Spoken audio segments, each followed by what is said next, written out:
Good morning students. Class 6 subject Hindi. प्रिय विद्यार्थियों, हम लोगों ने चैप्टर नंबर 5 साहसी बनो पढ़ा था।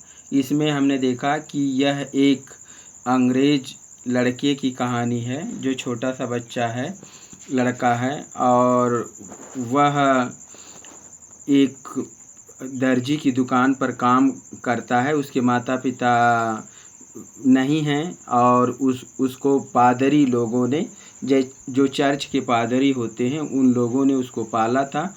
पाल पोस करके उसे एक दर्जी की दुकान पर काम सीखने के लिए रख दिया था। पर बच्चे का मन वो सुई धागे के काम में नहीं लगता था। एक बार की बात है कि वह समुद्र में अंग्रेजी सेना के जो जंगी जहाज़ है वो समुद्र में किनारे की तरफ आ रहे थे। तो बालक दुकान छोड़ करके वो समुद्र के तट पर जाता है और वहाँ एक नाव पर बैठ करके वो जो सेनापति हैं, लड़ाकू जहाज़ के सेनापति हैं, उनके सामने उपस्थित होता है और उनसे बार बार प्रार्थना करता है कि आप हमको भी अपनी सेना में ले लीजिए। तो बालक के बार बार कहने पर अंग्रेज सेनापति ने उस बालक को अंग्रेजी सेना में, नौसेना में भर्ती कर लिया। फिर थोड़े ही दिन के बाद जो अंग्रेजी सेना है उसकी फ्रांसीसी सेना के साथ लड़ाई शुरू हो गई। और लड़ाई के समय बालक ने अपने अंग्रेज साथी से पूछा कि कैसे हमें पता चलेगा कि हम लोग जीत गए और दुश्मन की सेना हार गई। तो एक अंग्रेज सैनिक ने उससे बताया कि जब दुश्मन की जहाज़ पर लगी हुई वह पताका उतार ली जाएगी तब हम समझ जाएंगे कि ये फ्रांसीसी सेना हार गई। तो लड़के ने कहा कि बस इतना ही। फिर उसने यह बात सुन करके, जो है, उस समय जो जहाज़ होते थे पास पास युद्ध करते थे, एक जहाज़ दूसरे जहाज़ को टक्कर मारते थे, ऐसा उस समय लड़ाई में होता था। तो जैसे ही अंग्रेज सेना का जहाज़ फ्रांसीसी सेना के जहाज़ से टक्कर लेने के लिए पास पहुंचा, बालक ने बड़ी तेज़ी से, फुर्ती से अपनी जहाज़ से उतर करके फ्रांसीसी सेना की जहाज़ पर चढ़ गया और उसकी पताका को बड़े चुपके से दबे पांव उतार लाया। और दोनों तरफ से गोलियां चल रही थी, लेकिन बालक ने वीरता से जो पताका उतार लाई। थोड़ी देर के बाद जब अंग्रेज सैनिकों ने देखा कि फ्रांसीसी सेना का जो जहाज़ है उसने अपनी पताका उतार ली है, उस पताका मतलब मीन्स झंडा, अपना झंडा उतार लिया है, तो यह देख करके अंग्रेजी सेना बड़े जोश से भर गई और सारी सेना एक झटके के साथ वो फ्रांसीसी सेना की जहाज़ पर धावा बोल दिया और फ्रांसीसी सेना वो भाग खड़ी हुई। तो इस तरह से जो अंग्रेज सैनिक हैं वह फ्रांसीसी सेना के ऊपर जीत गए। और बाद में यह जैसे ही अंग्रेज सेनापति को यह पता चला कि इस बालक के कार्यों से जो है ये अंग्रेज सेना जीत सकी है, तो अंग्रेज सेनापति ने उसे बड़ा पद दिया और बाद में यही बालक आगे चलकर नौसेनापति हॉब्सन के नाम से प्रसिद्ध हुआ। तो अब आपने इसकी कहानी पढ़ ली है, तो अब इसके एक्सरसाइज और क्वेश्चन आंसर आप अपने से करेंगे। देखिए, जो आपके अंदर टेंडेंसी है जो प्रश्नों को खोजने की, ढूंढने की, वो प्रवृत्ति आपको बचपन से ही होनी चाहिए। देखिए, जितना ही ढूंढेंगे उतना ही आपको अपने अंदर ये एकाग्रता, अपने अंदर आत्मविश्वास बढ़ेगा कि हम अपने प्रश्नों का उत्तर खुद दे सकते हैं। तो जैसे देखिए, ये मौखिक प्रश्न पूछे जा रहे हैं, किन दो देशों के में बड़ी दुश्मनी थी? तो अभी आपने पढ़ा है कि जो अंग्रेज और वो इंग्लैंड और फ्रांस, तो इंग्लैंड देश और फ्रांस देश, इन दोनों देशों के बीच दुश्मनी थी। तो इसका उत्तर क्या होगा? फ्रांस और इंग्लैंड के बीच बड़ी दुश्मनी थी। युद्ध में किसकी हार हुई? तो अभी आपने देखा कि युद्ध में फ्रांस की हार हुई। तो सही विकल्प पर सही का निशान लगाइए। वह अंग्रेज बालक था, गरीब था, अनाथ था, धनी था, व दोनों।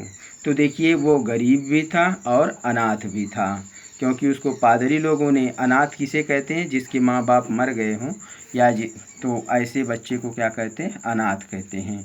तो बच्चे के माँ बाप नहीं थे, उसको पादरी लोगों ने पाला था, इसलिए वह अनाथ था और वह गरीब भी था। तो विकल्प क्या सही होगा, द सही होगा। देखिए आ भी सही है, बा भी सही है, लेकिन आ बा से ज़्यादा सही क्या है, द है, इसलिए हम कौन सा विकल्प लगाएंगे, आ और ब दोनों। तो द सही है। एक दिन अंग्रेज बालक किसकी दुकान पर बैठा काम कर रहा था। देखिए तो इसमें कभी कभी आपको लगता है कि 2-3 ऑप्शन सही हैं, लेकिन उसमें आपको ये देखना रहता है कि कौन सा ऑप्शन सबसे ज़्यादा सही है। तो देखिए बच्चा वो दर्जी की दुकान पर था। कपड़े की दुकान और दर्जी की दुकान ये दोनों मिलता जुलता है, पर कपड़े की दुकान पर कपड़ा बिकता है और दर्जी की दुकान पर कपड़े की सिलाई होती है। तो हम टिक किस पर लगाएंगे, दर्जी की दुकान पर। तो अंग्रेज़ों ने किसकी मदद से फ्रांसीसियों को हराया। तो देखिए सेनापति, सैनिक, वीर बालक, राजा की। तो वीर बालक की मदद से, वीर बालक ने वो पताका उतार लिया था, इसी से तो ये अंग्रेजी सेना उत्साह से भर गई थी। तो वीर बालक आप टिक लगाएंगे। अंत में बालक के हाथ में क्या थी, तो अंत में बालक के हाथ में फ्रांसीसी पताका थी, ब सही है। सही शब्द चुनकर रिक्त स्थान भरिए। पादरियों ने बालक को पाला पोसा था। पादरियों ने बालक को पाला पोसा था। तो दूसरा है बालक दौड़ता हुआ किसके किनारे आया, समुद्र के किनारे आया। फिर तीसरे में है, तीसरे में के समय में भी बालक तनिक भी विचलित नहीं हुआ। तो उत्तेजना, इसमें क्या भरेंगे, उत्तेजना के समय भी बालक। कभी देखिए जैसे जब हम बहुत उत्तेजित होते हैं तो कभी कभी हमारे जो फैसले होते हैं उत्तेजना में गलत हो जाते हैं, लेकिन बालक इतना उत्तेजना में भी था लेकिन वह तनिक भी विचलित नहीं हुआ। तो चौथा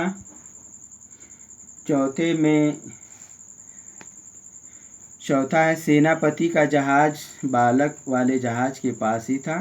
तो फ्रांसीसी सेनापति का जहाज।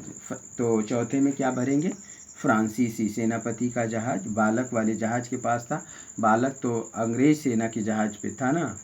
तो पांचवा, दोनों सेनाओं में से किसी ने बालक को आते जाते नहीं देखा। अब सही कथन के सामने सही तथा गलत कथन के सामने क्रॉस का चिन्ह लगाइए। तो पहला है अंग्रेज बालक को दर्जी ने पाला पोसा था, ये गलत है। तो ये अंग्रेज बालक को दर्जी ने नहीं पाला पोसा था, बल्कि कौन लोगों ने पाला पोसा था, पादरी लोगों ने। तो ये पहला गलत है। अंग्रेज बालक के माता पिता नहीं थे, ये बात सही है। तो बालक को समुद्र में एक जंगी जहाज़ों का झुंड दिखाई दिया, ये सही है। फिर बालक ने नाव को तेज़ी से चलाया, यह भी सही है। तेज़ी से नाव चलाकर ही तो वह सेनापति के पास पहुंचा था। पांचवा, बालक के कारण अंग्रेजी सेना लड़ाई हार गई। तो अंग्रेजी सेना तो लड़ाई हारी नहीं थी, बालक के कारण तो अंग्रेजी सेना लड़ाई जीत गई। तो ये क्या है, गलत है। किसने कहा, लिखिए, हम लोगों को कैसे मालूम होगा कि दुश्मन हार गए। ये तो बालक ने पूछा था अपने अंग्रेज साथी से। तो किसने कहा है, ये बालक ने। देखो जब वह झंडा नीचे उतार लिया जाएगा हम लोग समझेंगे कि दुश्मन हार गए और हमारी जीत हुई। यह बात किसने कहा है, वो अंग्रेज साथी ने बालक से बताया है। तो यह क्या लिखेंगे इसमें, अंग्रेज साथी ने। बस इतने से ये कौन कहता है, बालक ने कहा है। फिर इसमें जैसे भाषा और व्याकरण में, तो इसमें क्वेश्चन आंसर और जो भाषा व्याकरण है, भाषा एवं व्याकरण, ये सब आप अपने से करेंगे। जैसे बहुत से इसमें हैं दुम दबाकर भागना और ये सब हैं। तो इसमें कई मुहावरे आए हैं, जैसे दुम दबाकर भागना और बिल्ली सा पैर दबाता हुआ, राक्षसों को मात देना, फूले नहीं समाना, भौचक्का रह जाना। तो ये सब क्या है, आप अपने से बुक में से ढूंढ कर के इसमें भरेंगे और ऐसे मुहावरों को छांट कर अलग कीजिए और उनका अर्थ लिखिए, स्पष्ट करना है तो उसका अर्थ लिखेंगे। ये है नए वाक्य, निम्नलिखित शब्दों से वाक्य बनाइए। आग्रह करना मतलब प्रार्थना करना, निवेदन करना। परीक्षा, तो इनसे जो है आप परीक्षा की घड़ी, बालक के परीक्षा की घड़ी आ गई। बालक ने सेनापति से सेना में भर्ती होने के लिए आग्रह किया। पताका, तो बच्चे ने फ्रांसीसी सेना का पताका उतार लिया। वीरता, बच्चे ने बड़ी वीरता के साथ फ्रांसीसी से जहाज से वो पताका उतार लिया। दृढ़ प्रतिज्ञ, तो दृढ़ प्रतिज्ञ मतलब होता है जो प्रतिज्ञा करना, संकल्प करना। तो बालक ने वो ये दृढ़ प्रतिज्ञा कर लिया था, प्रतिज्ञा से भरा हुआ था कि वह दृढ़ प्रतिज्ञ था कि वह बालक दृढ़ प्रतिज्ञ था कि वह फ्रांसीसी सेना के जहाज़ से झंडा उतार लेगा। तो आशा करता हूँ कि ये वीडियो आपको चैप्टर नंबर 5 की एक्सरसाइज करने में मदद करेगी। आप चैप्टर नंबर 5 की जो एक्सरसाइज है इसको बुक में भरेंगे और नेक्स्ट वीडियो में हम लोग क्वेश्चन नंबर 1 to 5 दिया गया है।